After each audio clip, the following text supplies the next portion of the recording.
How many rejections do you feel like you've gone through? My God. I couldn't walk or move my arms or turn my neck for almost 8 months. Wait, don't dancers need that? So you had like Worst possible thing happen for a dancer. But I think we figured out it was Leonardo DiCaprio's 4th of July party.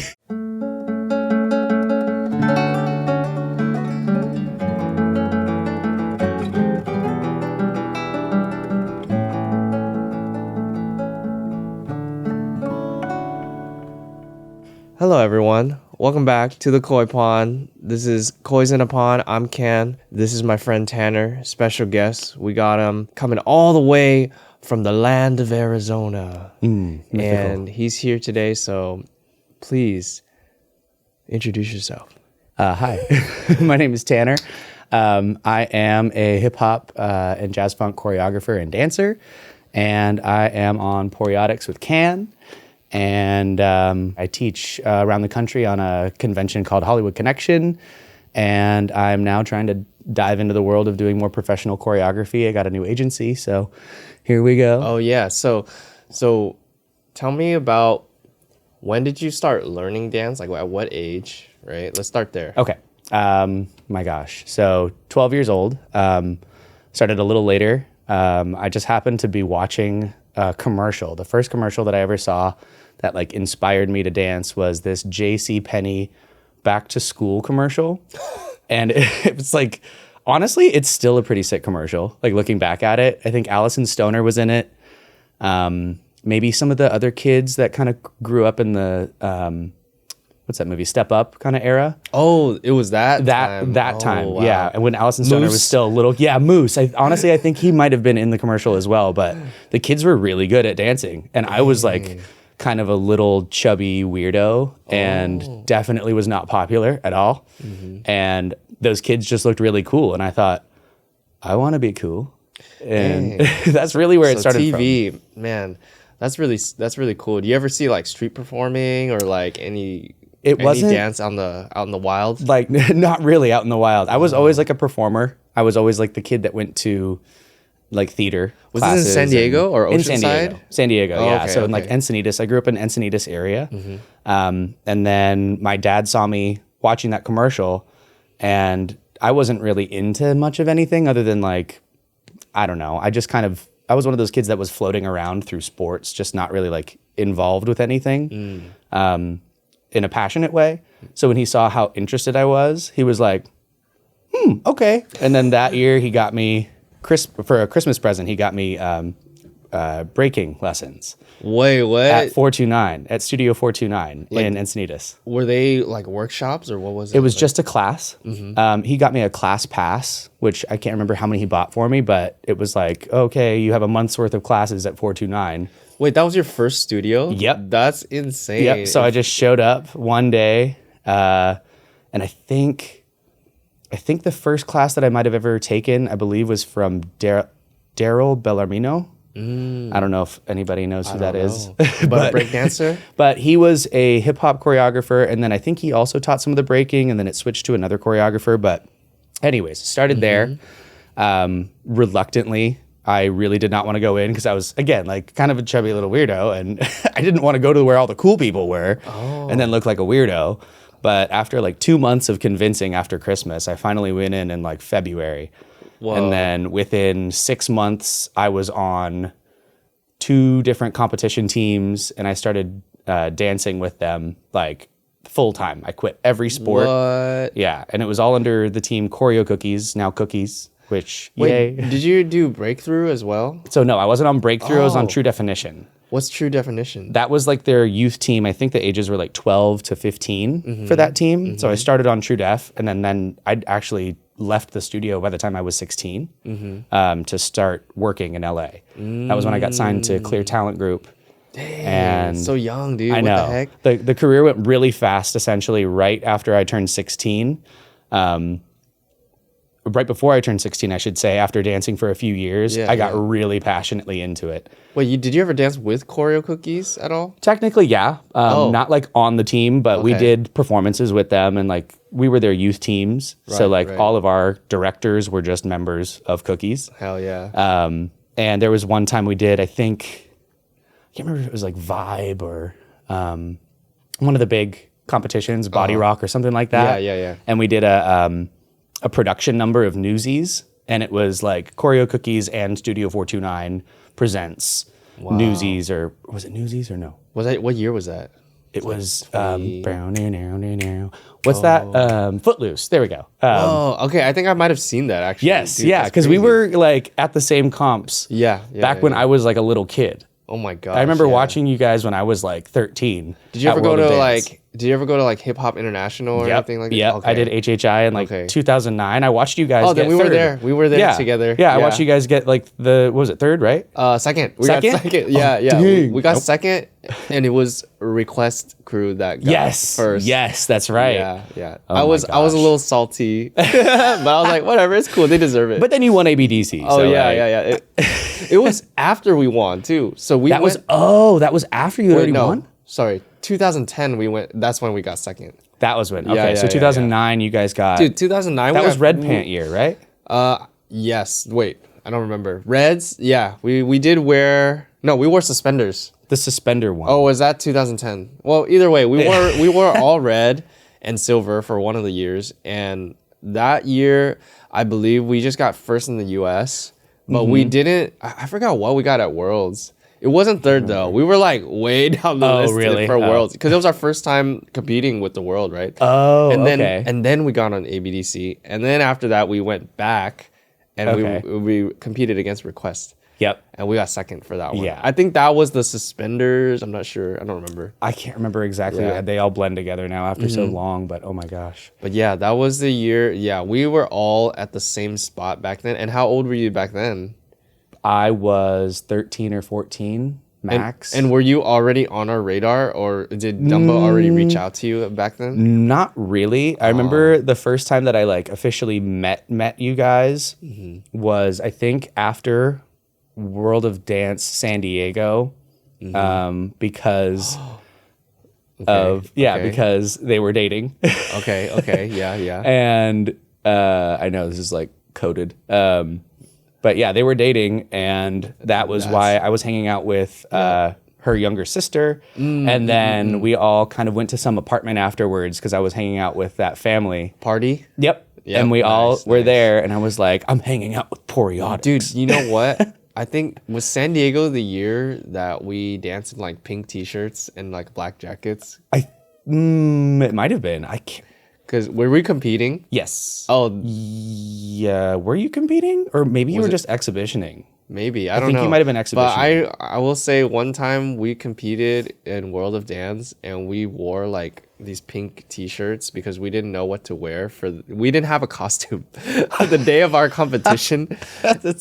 Okay, we didn't have a costume. Sounds right. We had a set. We didn't have a costume, so we were just like walking around the vendors of World of Dance, because World of Dance, imagine Comic-Con, but just for dancers. Pretty much. It's like that, right? So we were walking around looking at booths and go, oh, these look cool. And then we go, oh, but they're girl shirts. Fuck it, let's just buy it. So we bought it. And so if you take off the shirt, it's like the sleeves are like up here. Oh my like God. on your shoulder. But we're wearing jackets, Right, so you couldn't tell? Yeah. So That's very because Poreotics coded. our set was based off of all girl songs. Like all the songs were just sung by girls. That was so we Okay. called it like our girl set. Okay. So we bought girl shirts, and then that year we won that competition. Oh my gosh. Yeah, it was so funny. we were like, why? How did we win?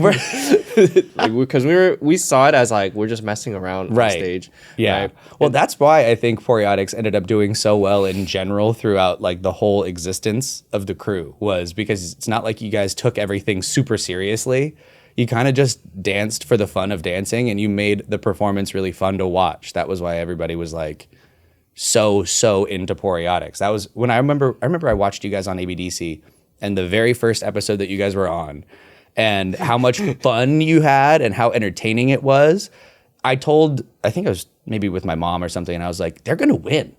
Dang. They're gonna win. I knew it from like the very first time you guys performed. You did the Kanye. Oh yeah. And then I was like, that oh, was they're so funny. That's it. Yeah, I think that was something that I kind of kept with me throughout the whole time I danced. Yeah. Was just, why do we dance? It's for the love of it, being super unserious all the time. Yeah. And as much as I want to lock in and be serious, I feel like it's just not who I am. Right, personally. exactly. I enjoy competing and the stress and everything, but there's just a part of me that's like, I just want to do this for fun. Right. Even though you can get paid for it and you can Right. have like a career But with you didn't it, right? start dancing because you wanted money and you wanted to be like a hard Famous. ass about Yeah. it. Yeah, it's Yeah. not like you wanted to like grind super like hard grind set, mentality. It was like, I like to do this. It's fun. But it's interesting how that takes you to a path where now you're dealing with business. Now you're dealing with management, and you're dealing with agencies and clients, and like you're in this weird like entertainment niche, because there is a industry for dance, but the industry that we were in was very specific to dance crews. Super crew specific. Yeah. Yeah. There's so many different little niche types of kind of parts of the industry. Like the crew world was its whole own thing that existed totally separately from like an individual dance career. It's kind of akin to hiring a band. Yeah, it's That's like what being it a felt member like. of a band Yeah. versus being a solo artist. And then, and especially now, oh my God, nowadays it's like you have to be your own manager, your own publicist. You have to do so many things just to be your own kind of like best Identity. advocate. Yeah, and have your own identity. It's like manage your social media, find an agency, go to auditions, figure out how to self-tape, take good pictures. It's like you're not just a dancer anymore. It's almost like you're just a personality. Everybody has to be this tangible product to be bought and sold. So you were a working dancer even before COVID, right? Yeah. And yeah. so how did the dance industry really kind of evolve or change? Well, so since I then? moved out of LA. So I lived in LA from the time I was 16 until I was 21. And this was like 5.5-ish years.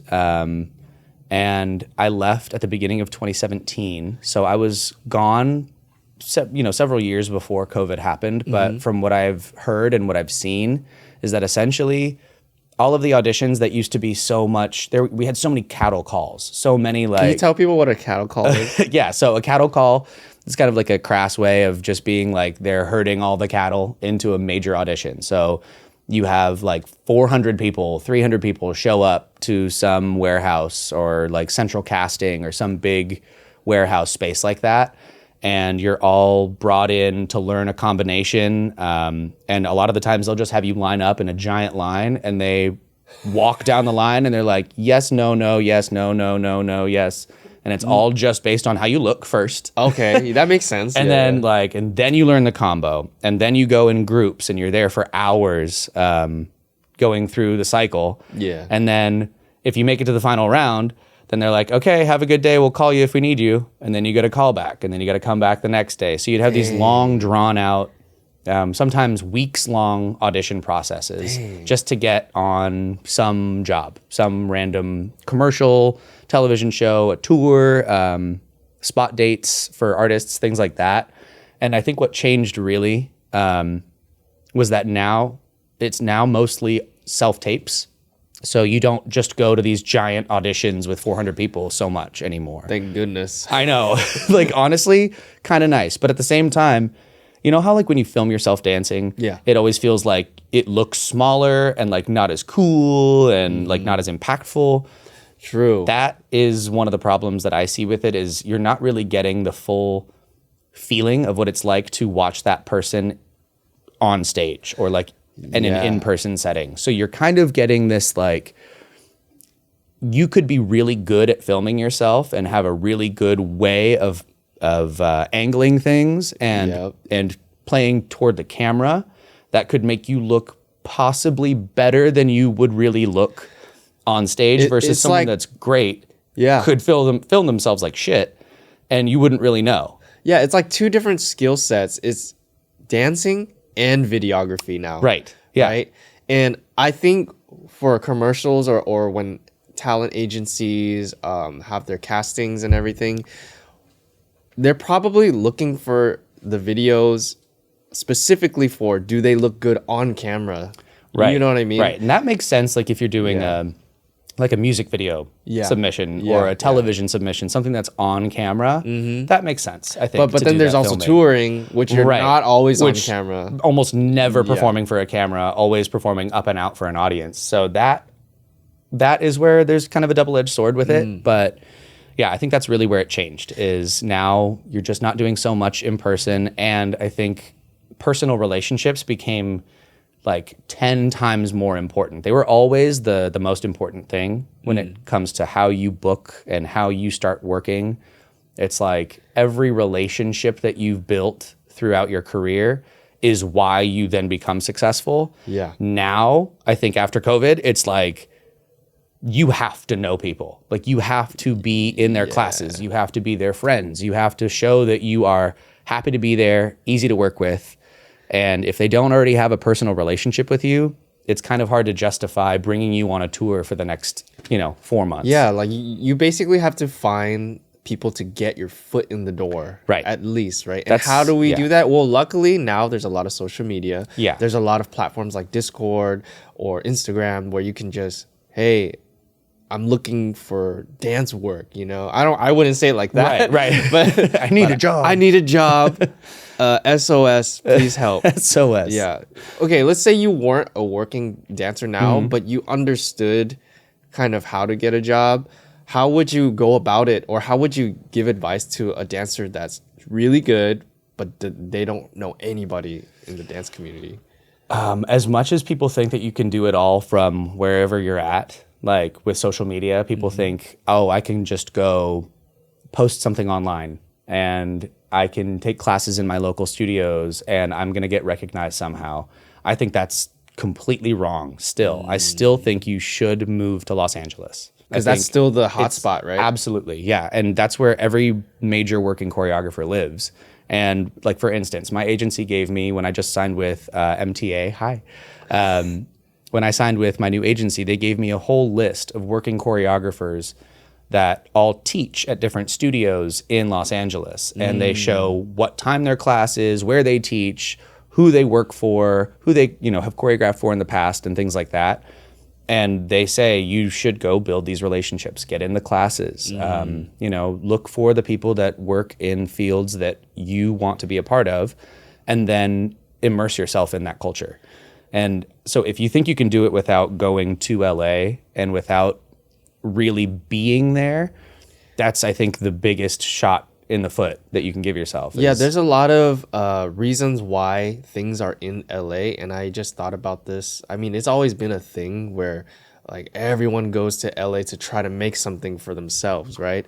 But I also think a part of it is because maybe the reason why the dance community is so strong in LA and the art community is so strong in LA is because of when they work, they're also working with singers. They're working with actors. Right? It's not just a one closed off industry. It's an industry that's connected to other industries. Right? And so if those are big here, then we're basically following where that's at. you know? And that was like my biggest jobs that I got at the start of my career were almost not even fully dance related. Like I did a fashion show for 4 years, and that actually led me to doing runway. And I was like, when did I ever sign up to be a runway model? Never. But did it pay? It was great. Yeah. No, it was great. go. And I had the experience under my belt of, oh, now I've done runway.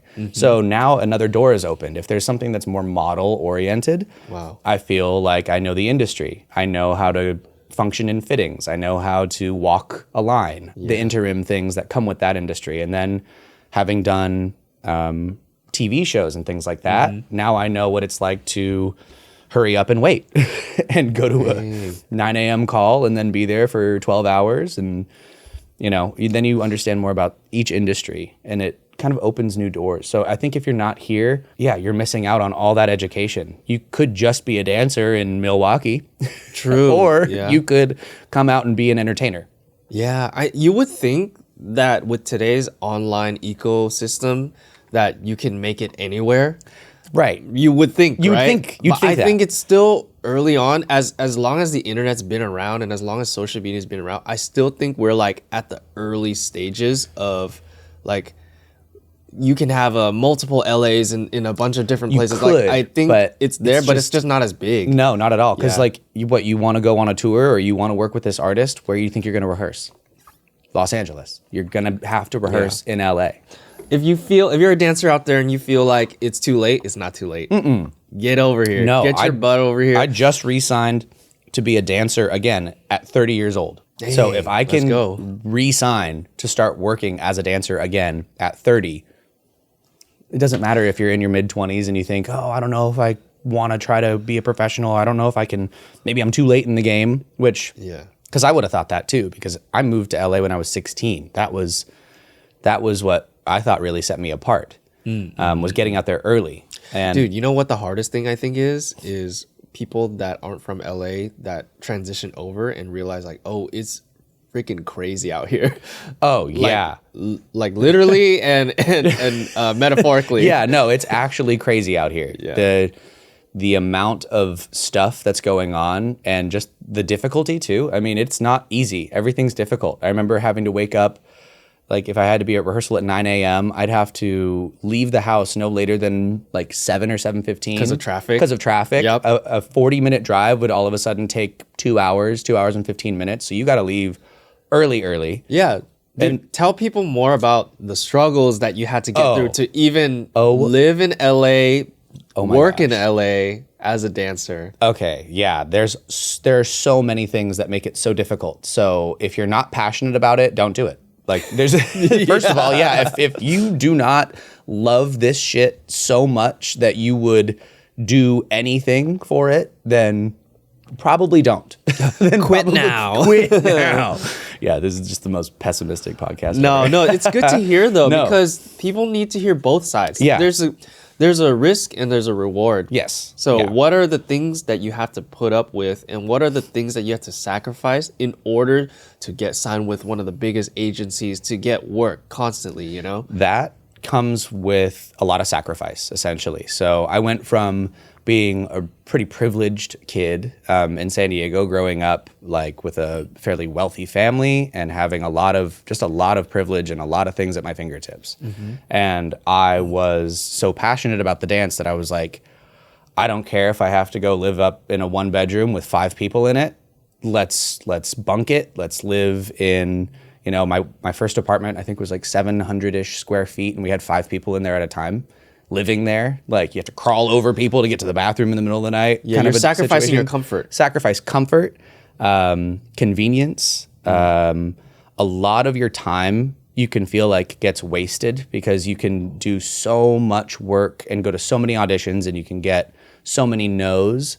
And if you're not thinking about it from the mindset of it only takes one yes and this is all working towards that, if you kind of have that mentality of, oh, well, I didn't get it. Now I just wasted the last 3 hours at this audition.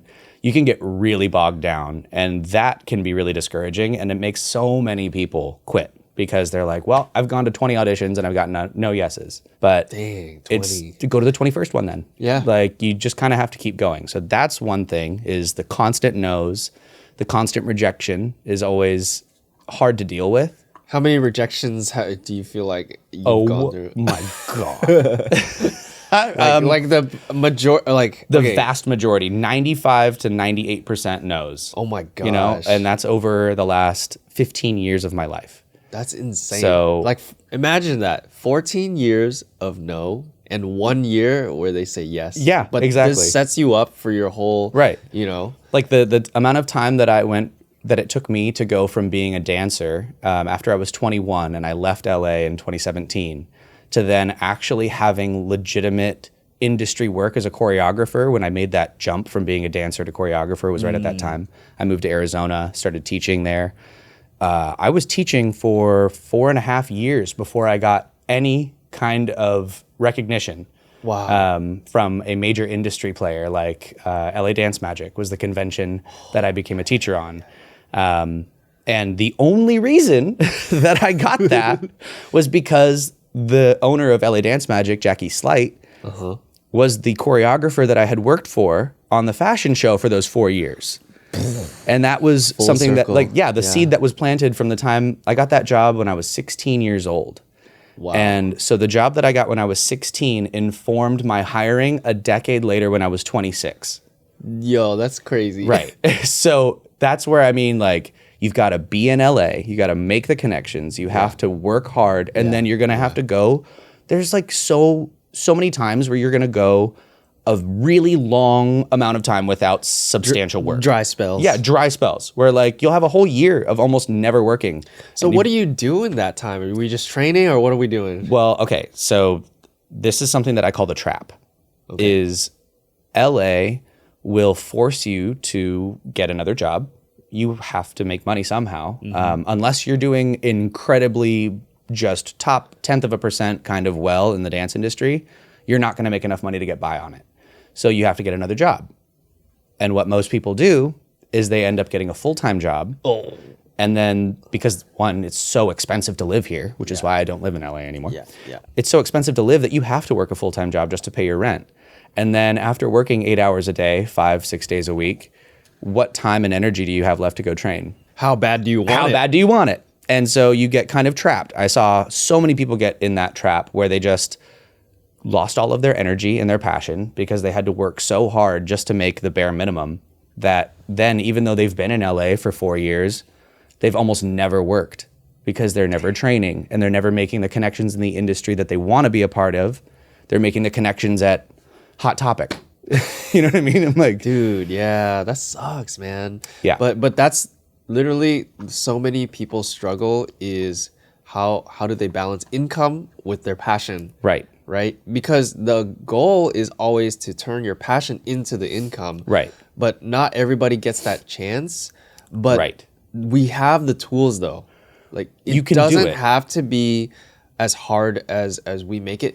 That's just because our generation, we had to do this way before social media. Right. Way It was before a all that. different industry. Yeah, and you had to show up. You actually Had to be there. That was the only way that you got anything was by being there. Yeah, like our things. And I still think that that's true. I still think that that's really the absolute like defining characteristic of a successful dancer or entertainer versus someone that's like trying and they're kind of there, because you can have a lot of followers on social media too, but like again, if you are not personally acquainted with the people who are hiring, then you're not going to be on their crew, you know? Yeah, and going back to auditions, when Poreotics was first competing, we got rejected a few times from different shows before we even got on ABDC. Yeah, we did America's Got Talent, didn't make it.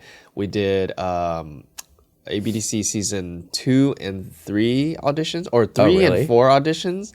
We didn't get it. So it wasn't until the third time we auditioned was when we were like, all right, this is the last one we're doing.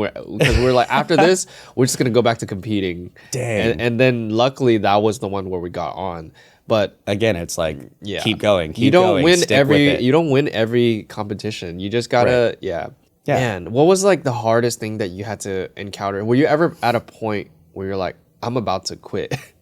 Oh my God, yeah. Oh my God, so many times. And I think that's the biggest difference for me, is that the reason that I ended up having any success at all was because I got to those points and I said, okay, then what are you going to do?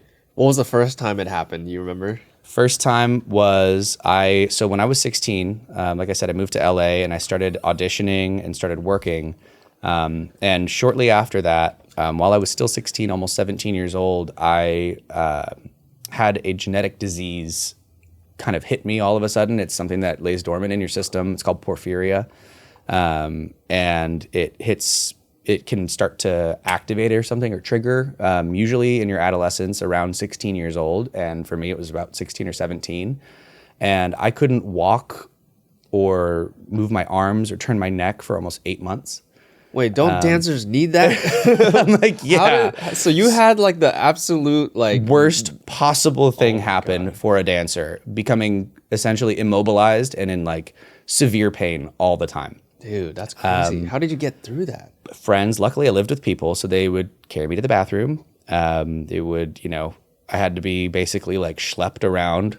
I was like, I couldn't walk, so I had to like walk everywhere with a hunch and barely turn my neck, and showering, I'd have to like come down like this. And it was a lot of having to just get through the pain of it, but then it caused such a severe depression too. Because then I'm in my prime and I'm like watching all of my friends go do some amazing jobs. Like I remember I was so sore and messed up, and then we got a call to do an audition for Rihanna performing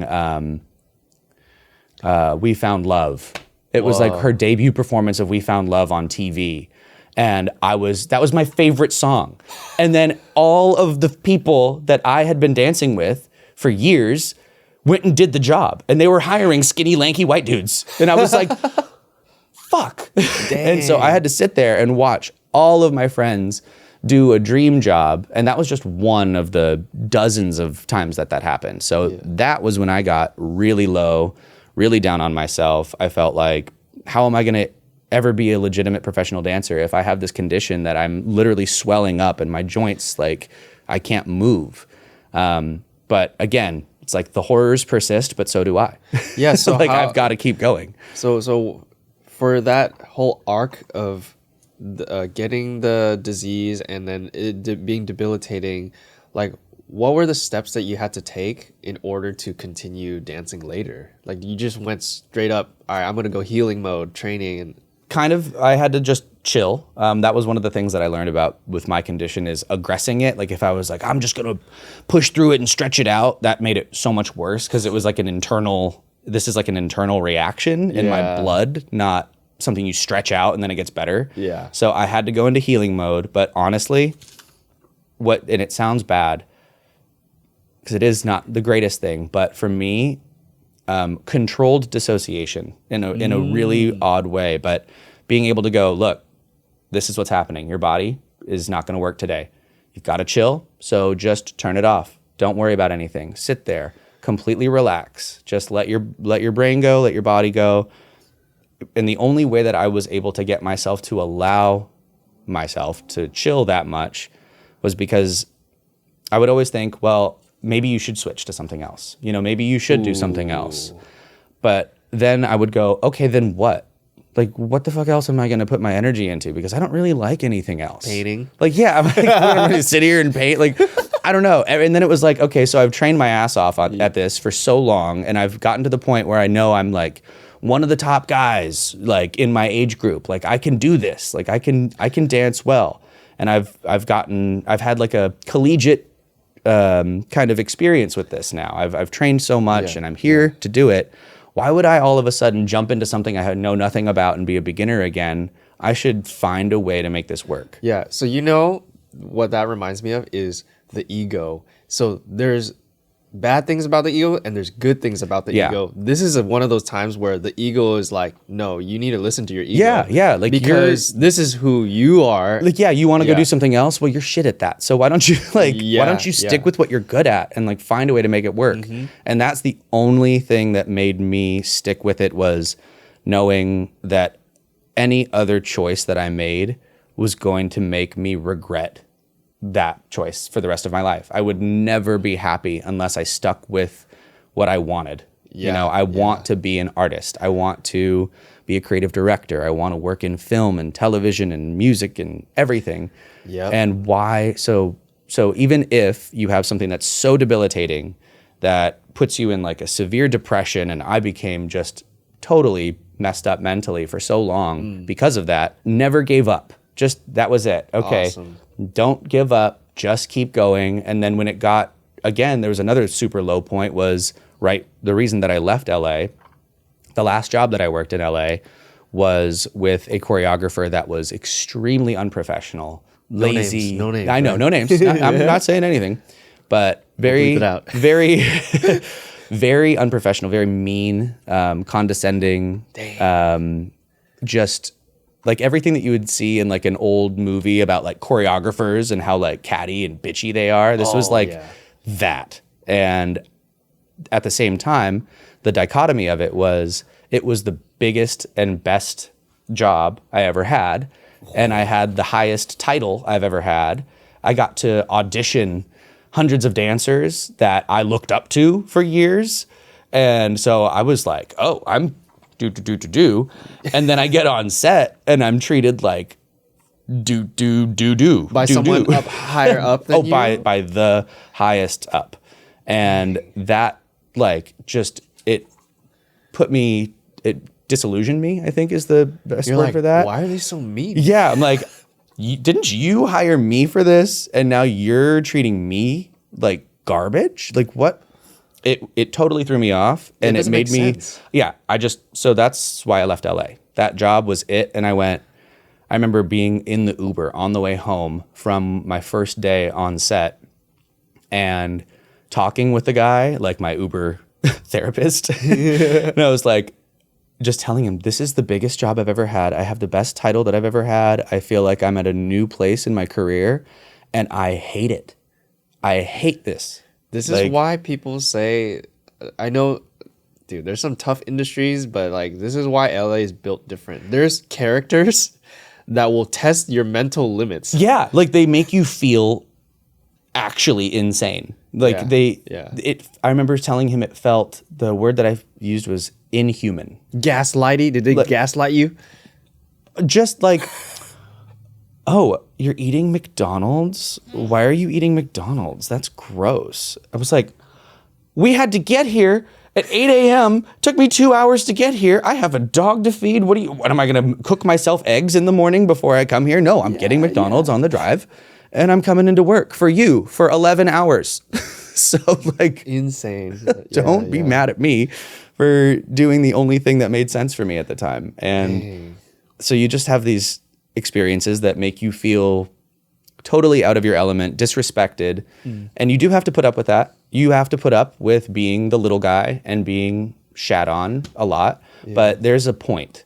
And that was my point. Again, it was another low point because I felt like I was doing so well, but then I was being treated so poorly. So I just said, I'm leaving. I'm leaving LA, but I'm not quitting. Difference. There's a difference. I was like, I'm not going to quit dance. I'm just going to quit being a peon. I don't want to be the guy that you hire to then be a dick to. And step on. Right. I don't want to get stepped on for 11 hours a day. Well, good on you, man. Like, don't let people walk all over you. It's, okay, here's a crazy thing to say, but it's good to experience that at least once in your life.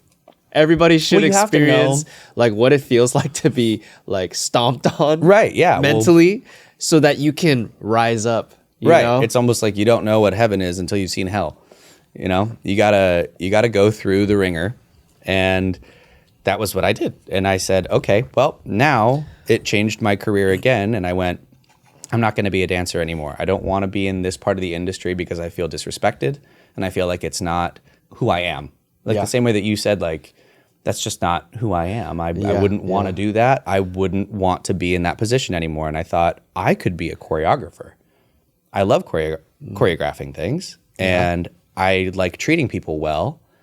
And I think I could do, like, for instance, that last job, I was like, I could have done this by myself in a third of the time and made people feel happy to be there. I like that mindset. Right. When you feel like I could do it way better than this person. Why am I not in that position? That does happen a lot. Like you'll be on jobs where you're like, how did this person get this? Like, like what are we doing? Like, this doesn't make any sense, but you do it. And that's cool. You know, everybody's success is not to be, you don't just like shit on people because you think they're not great, whatever. Right. They got there by some means, and you have to respect that. Yeah, for sure. But at the same time, you should also take account of when you know your talents and when you know your strengths. And so that's why I left, and I said, okay, it doesn't matter how long it takes. I know I can teach at enough studios in Arizona versus Los Angeles to make enough money to get by. Yep. And instead of having to go work at Press Juicery like I did for however long, and be, again, like in an industry, putting your time and effort into an industry that has nothing to do with what you want, it was like, okay, all I'm doing now to work is dance. So it's going to put me in a better position no matter what I do. Dang, wow. And so I just left and I said, all right, I'm going to get there. And the most like beautiful moment that happened, it was like that 4.5 years later when Jackie Slight called me in to do that. I was able to put my choreography in front of the person who I was mistreated by. And it was amazing because the choreography went over really well and I was really proud of it. And I almost had like that, that gotcha moment where I came back and I was like, what is that called? It's like a very cathartic. It's like, yeah, wow. what's the word I'm looking for? That it's like a karma almost. Yeah, almost kind of like a karmic retribution. Yeah, thing. yeah, retribution for sure. Yeah, where you come back and it's like they in watch your face. you. Yeah, they watch you do really well, and they're like, "Oh, dude, maybe that's I shouldn't have been so mean." Yeah. So, at what point did you start labeling yourself as I'm a choreographer now? That was okay. So that really wasn't until I got the job on LA Dance Magic when I was starting to teach for them because. And that really was because that was what my career changed to. So when I was from 16 to 21, I called myself a dancer. And then from 22 to 25, 26, I called myself a teacher. So that's what I did. That was all of my work. Yeah. And then from 26 until now, I've labeled myself as a choreographer because, again, that's the majority of what I do is on top of the teaching at convention, it's going and setting the competition routines on like youth teams and stuff like that. I see. At any point, did you ever feel like imposter syndrome where like, I shouldn't be here, but I am? Yes. That's literally, I feel like the entire career of an entertainer is like, how did I get here? How am I doing this? For like even being on Poreotics. Oh yeah. That was like curveball. When You're did in a I dance crew now? Yeah, why am I on Poreotics? How did that happen? I live in Arizona. And that story is so interesting. Like getting on that. Oh yeah, tell us the story. I need to know. Oh my gosh. Okay, so I have always been a fan of dubstep and EDM, and I've been a rave kid since I was like 14. Nice. So I found out while I was living in Arizona and teaching, I remember seeing a video of Matt and Tessa, and I went, "Oh shit, they're EDM artists now?" Yeah. Like, damn. And I like their music, and they're really cool. And they had a bunch of tattoos. I didn't have any tattoos at the time. And they were the ones that really inspired me to get all this. The whole sleeve. Yeah, my whole sleeve done because I just wanted to be as expressive as they were. I thought that they're like, don't give peak a fuck artists. attitude. Yeah, they were the people that had the attitude that I kind of wanted to emulate. And I was like, damn, I want to make something to their music. And I even thought to myself, like, if I make something really cool, maybe they'll see it. Like, Matt's a dancer. Like, maybe they'll like it. Maybe I'll get to work with them somehow. And I made a piece of choreography to Wook It Out and posted it on Instagram that night, like in the middle of the night. And I remember calling my friend Chris and being like, dude, this is going to get their attention. Like, I know it. It was one of those moments. That was one of the first times that I had the knowing. This is going to do something. Like you could feel it. You could feel it about to happen. And then that next morning I woke up to a message from Matt and Tessa saying, life-changing. Yo, this is sick. We're filming a music video this Saturday. Do you want to be in it? Wait, which music video was that? Twerk Pit. Oh, okay. Twerk Pit. Yeah. Did you twerk? No, so, since I was teaching kids at the time, like that was all that I was doing. I really was like, I can't be in the twerking scenes. Because, like, you got inappropriate. Yeah, I'm like, I can't have a bunch of girls in like G-strings twerking in my face and then go back and teach children in Arizona. I don't think they're going to like that. So I had to be not in those scenes, but I had like little dance solo and stuff like that. And so within a week of posting it, I was in LA working with Matt and Tessa, meeting Patrick and meeting the whole gang, Panda Gang and everybody. And we all just hit it off really fast. And because I knew some of the people already and had like a long-standing kind of dance relationship with some of the people there, it was a really easy fit. And Matt and Tessa drove me back to their house after the video was done. Same house? Yes. Yeah. Okay. And I was like, oh my God, I'm riding in the car with Matt and Tessa. Like I was just like fawning over them like 6 days ago. And now we're just like driving back to their house together. In the car, Matt and Tessa were kind of like doing one of those, like, you should tell him, you want to ask him something? And Matt was like, so man, you fit in really well. And would you want to be a member of Poreotics? Right. And I was like, then. yeah, that day. I was like, so within 1 week of making a piece, I not only came and worked with the artist that I made the piece for, but then they asked me to be on Poreotics at the same time. It was like, that was a huge moment of my career coming up. Wow. Like, to me, that was like the first time that I ever did something with my choreography that created like a whole wave, dude. And it changed my entire life. Your whole trajectory, the Tanner changed. I know now is because of that. Yeah. It's because of that. Like that made me so much more confident to be more expressive with my edginess too, because when I moved to Arizona, to be honest, I tried to like whitewash myself pretty hard. Wait, why? Why was that? Because I mean, Arizona, the first thing that I thought when I went there was, wow, this is a lot of white people. To be honest, and I was just not used to that. That's interesting coming from you, because you were from San Diego. I know, yeah, which is another suburby white town. Yeah, but even San Diego, I think because my dance career, I was dancing with mostly Asian Filipino people. True. Yeah. So I was one of the fewer white people. There was more of other ethnicities than white people in that community, and then moving to Los Angeles, then that was also just a massive melting pot. So everybody was there. Everybody there. Yeah.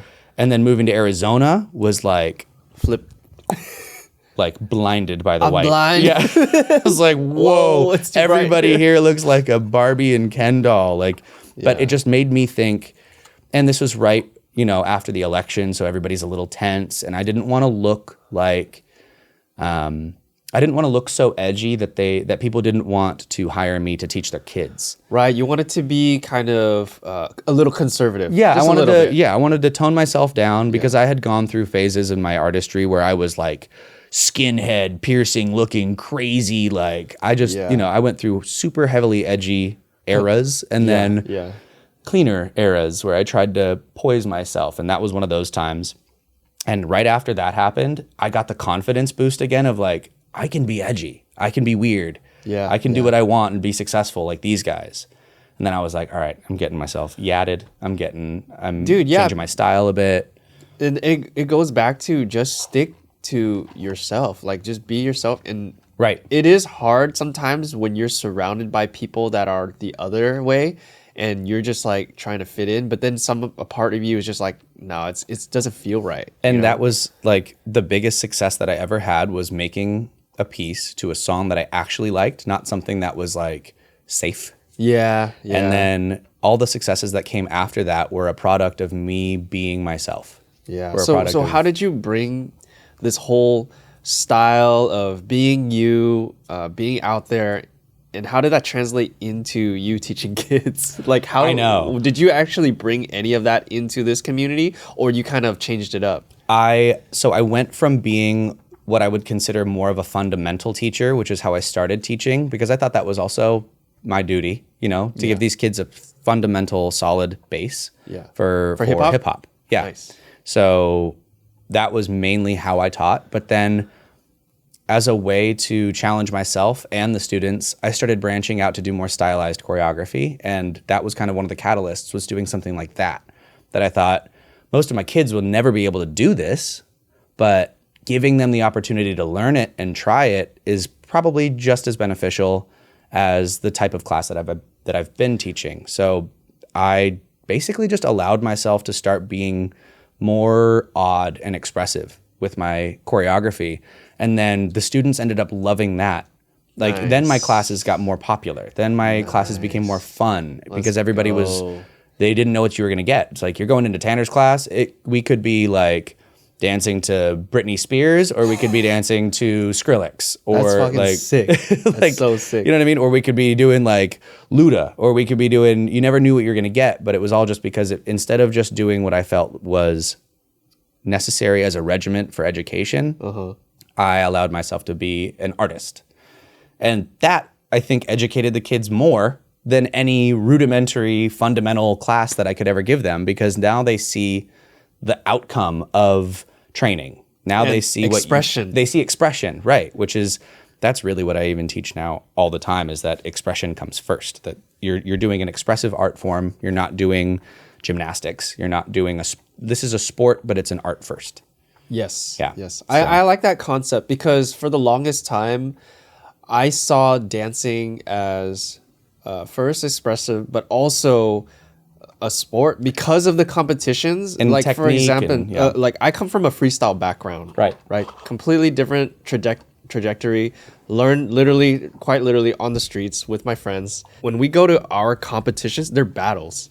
So they're Right. not. It's a completely different culture. It's an underground culture where we're battling each other, right? And there's also judges and all that too. So there's a structure.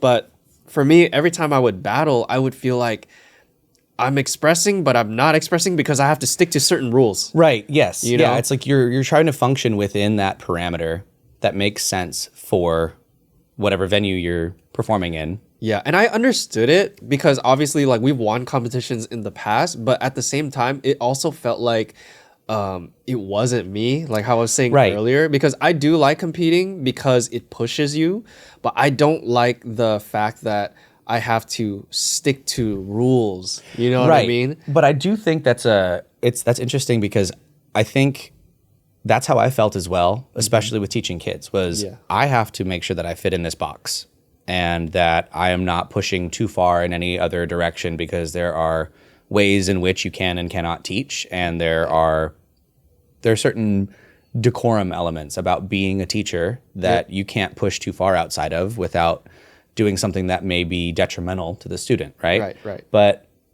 I found that a lot of those places where I felt there were hard lines, those were a lot more malleable than I assumed originally. Oh, and I see. I was able to express myself in a completely different way and change the way that I did things to the point of pushing those boundaries. Yeah. And that's what people loved, was because instead of being like every other teacher, like if you were to put that into a battle perspective, it's like you may have certain guidelines and things that you have to fulfill, but like you may have, let's say like for HHI, for instance, you have to hit this many types of this kind of style, right? You have to hit this Right. many moves in this style. You have to, Yeah, all those yeah, yeah. regulations, but some of the, There's like popping, breaking. yeah, it's like the popping, breaking, whacking, Locking. voguing, locking, juking, stepping, crumping. so many. You have to have like one of, several of each one for Yeah. a certain amount of time for each one.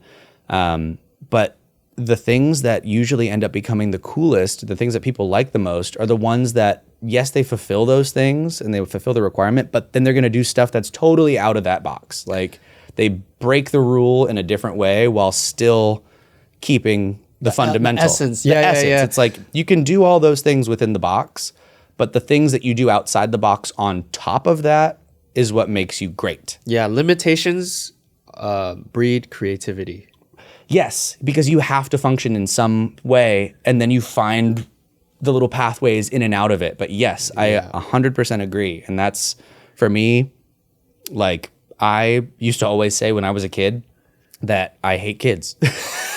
Like, Wait, why? yeah, Why do you hate kids? I hated kids growing up. I was one of those kids that like, I grew up as an only child, and I hung out with a lot of adults in my youth. And then by the time I got to being like a tween or a teenager, little kids just bothered the shit out of me. And I didn't like being around kids at all. And I thought, wow, the last thing I would ever want to do with my life is be a teacher.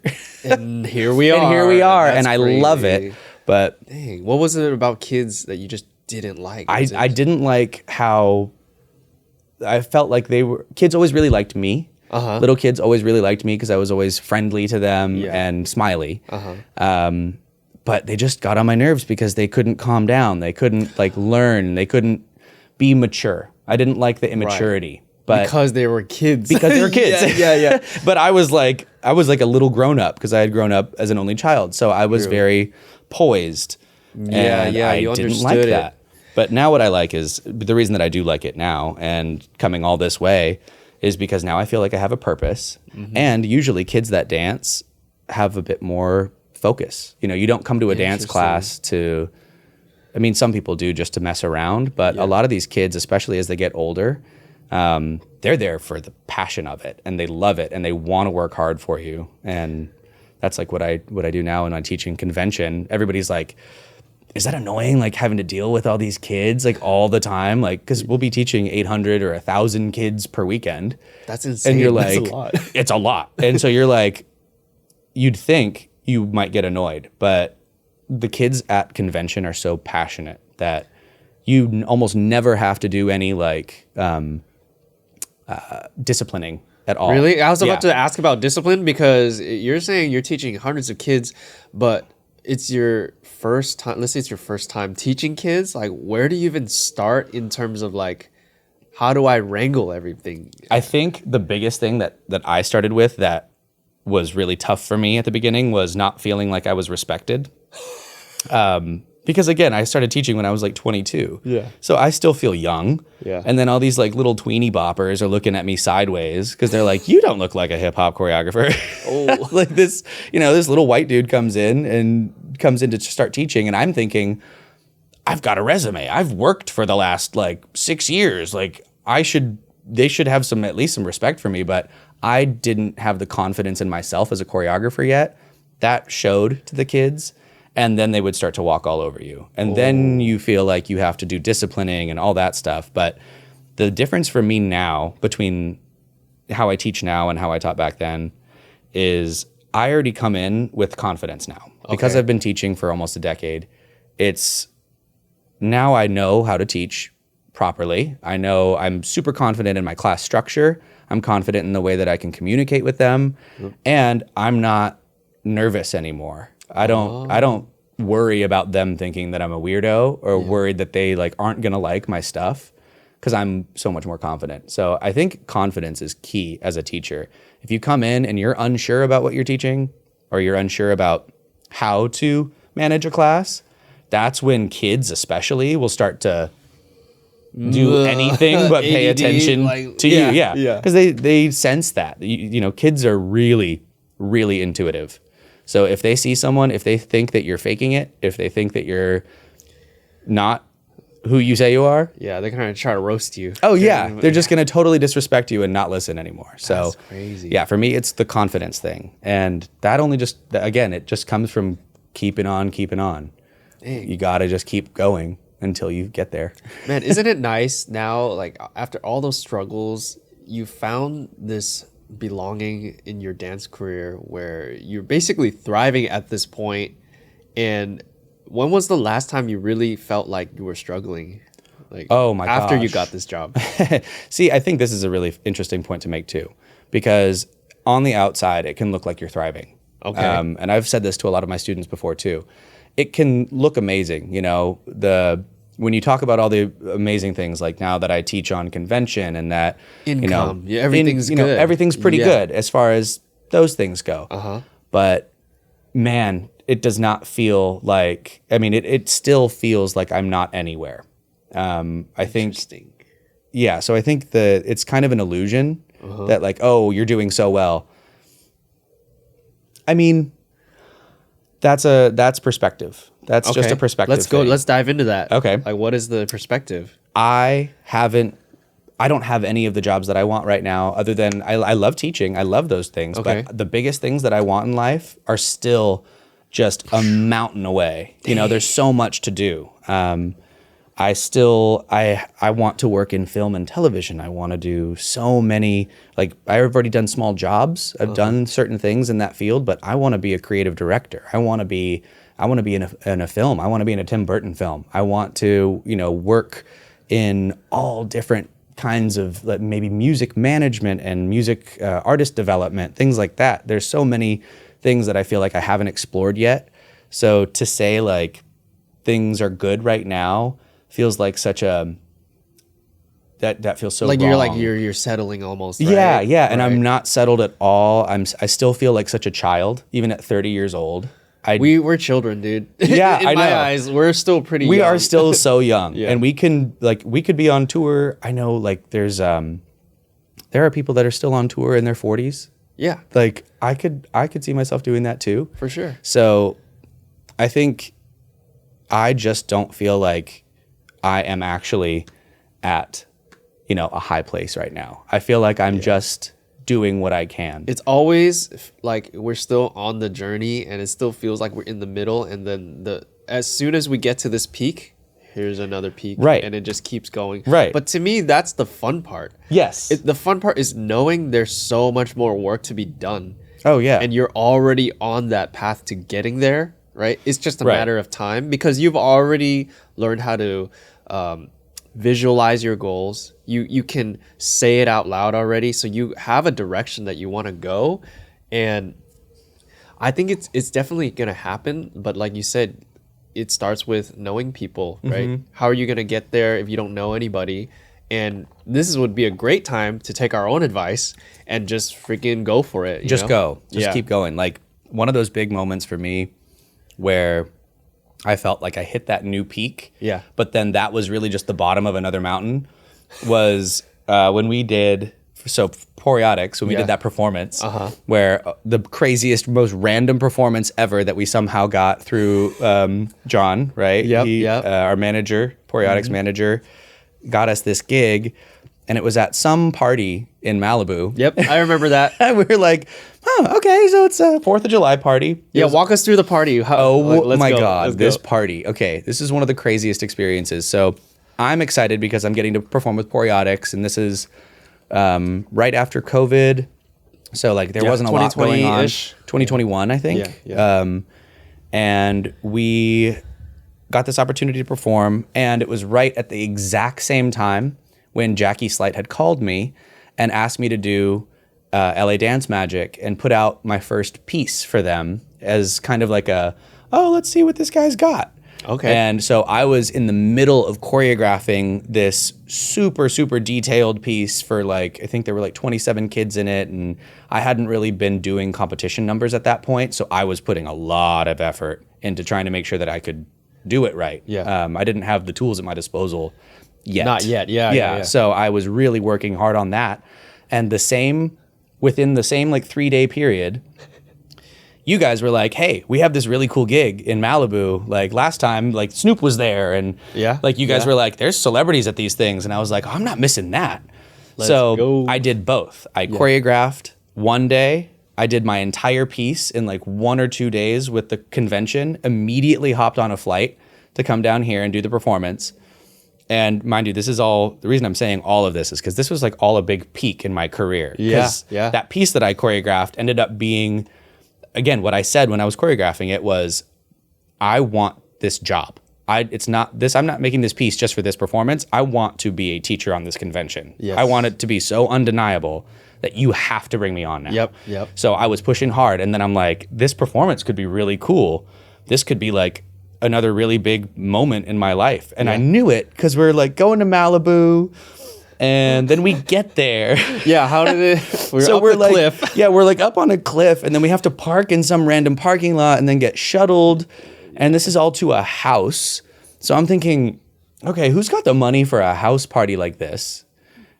And We're walking through. We get in there, and we have our whole own trailer set up outside the house. Yeah. And I was like, who gets random performers their own trailer at a house party? This is ridiculous. So we drive up, there's butlers everywhere. Yep. There's they're all dressed to the nines, and they are serving people everything everywhere. And I'm going, this is something. Dude, the gate to get in was this huge double door arch thing. It just opens up. a giant and courtyard.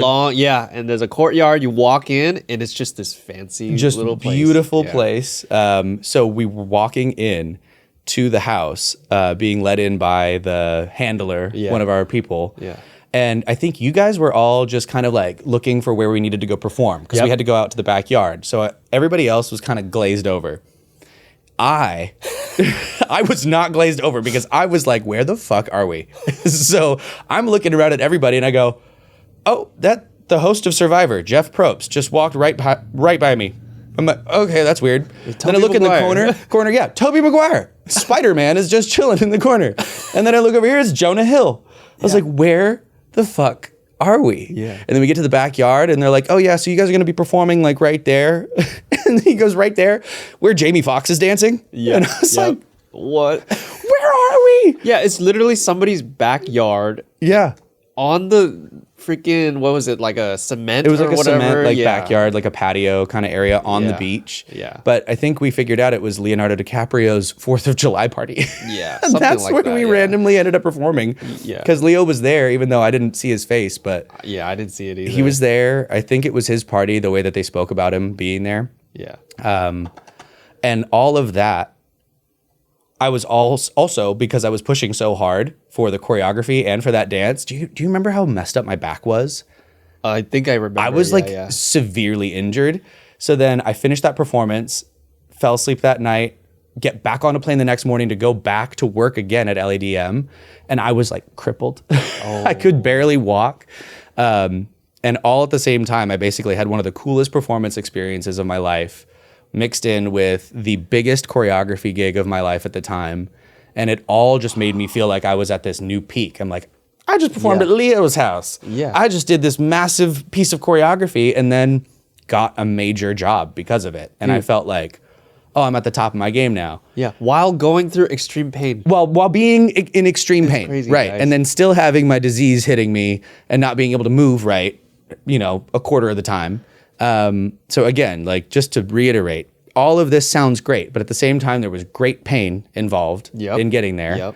And even though you felt like you're at the top of this mountain, not really, because then it was, okay, well, that was just one performance opportunity. What are you going to do now? Right. And that was just one piece. How many more are you going to have to make now? Right. Because you got to compete and you got to travel with the touring, right? Because you tour with them. You tour with the convention. So now it's, you have a whole new career now. You're going to be traveling to 17 different cities per year just on the teaching side of the tour. Then all the people that are going to hire you to choreograph their competition routines after that.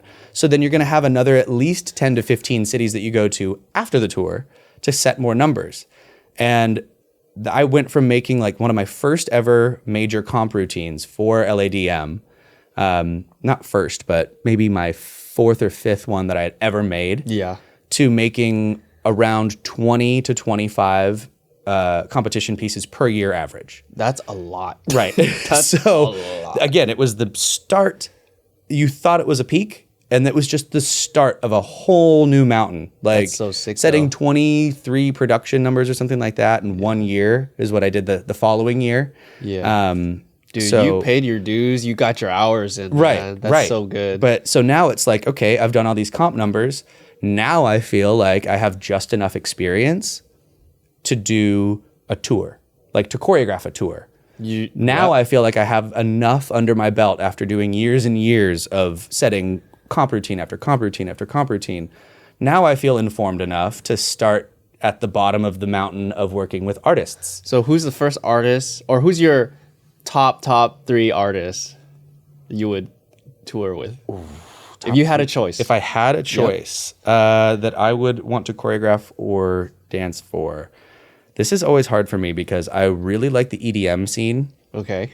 So I would love to do projects with people like Subtronics. I think Eliminate has a really, really interesting kind of narrative progression to his music. He was at Gold Rush. Yeah, I know. He performed right after us. I was so excited. Dude. I really wanted to say hi, but I was like, he's in his zone. But, Yeah. I think Eliminate has a really high potential for some really cool pieces of art to go with his music. But on tour, I really like punky vibes.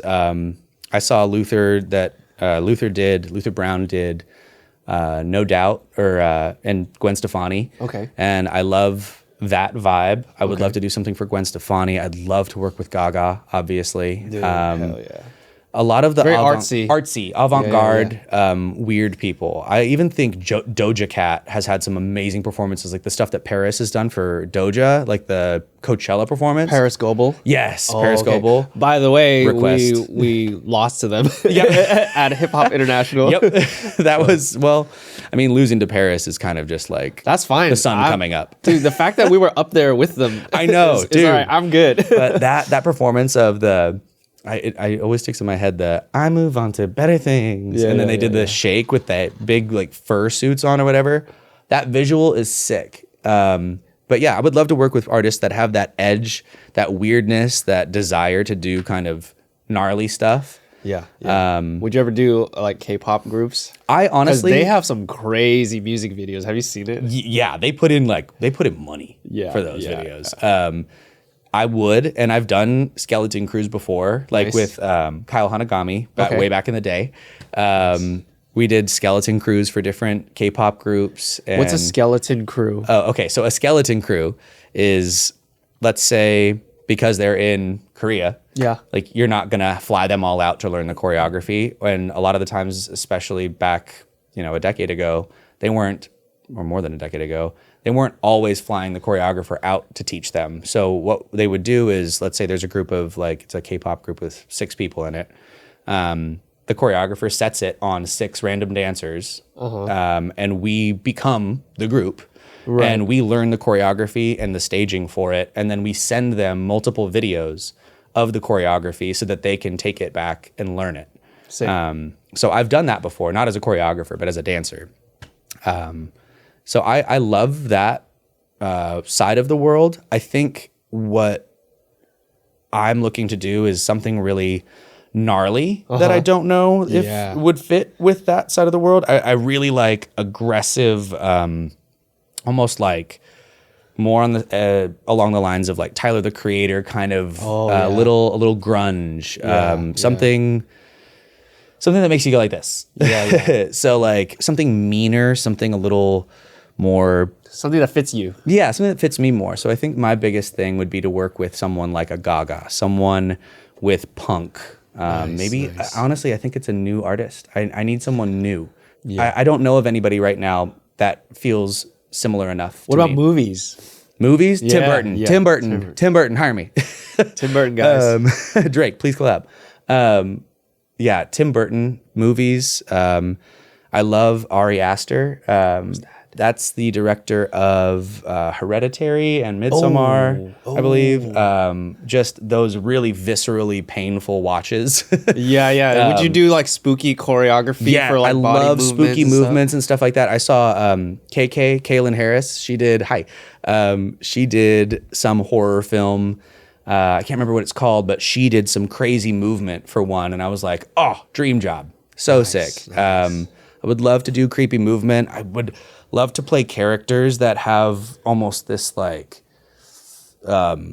texture to them. Characters that are very well poised. You would do great in horror movies. I could see that. Like 100%. I've said that at my convention. Didn't you do that one performance where I picked you up and then can you talk about that a little bit? The spooky one. Yeah. Okay. Yeah. So I just taught at my convention. It was boot camp, and my class was called Shadow Funk, which was basically jazz funk, but it was exploring villainous movement.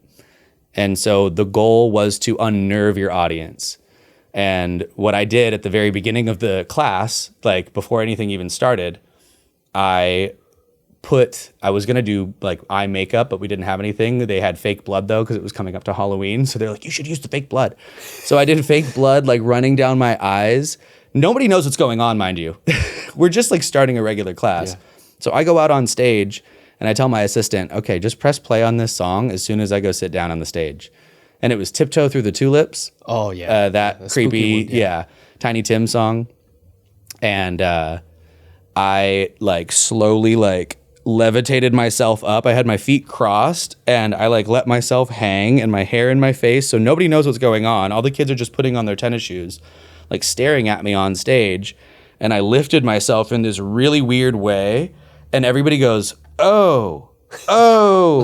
And the song starts playing and everybody's going like, you see all the kids start to get scared.